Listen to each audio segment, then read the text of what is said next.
Hello বন্ধুরা, আপনাদের জন্য আবার একটা নতুন ভিডিও নিয়ে হাজির হলাম। এখন আমরা যাচ্ছি ফরিদপুরের উদ্দেশ্য রওনা দিছি। এখন আছি খুকসা তেলের পাম্পে। এখন গাড়িতে তেল নিব। তেল নিয়ে রওনা দিব। 520 টাকার তেল নিচ্ছি, 4 লিটার।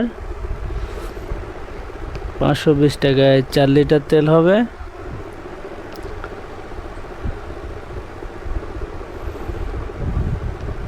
তো আমাদের তেল দিচ্ছে।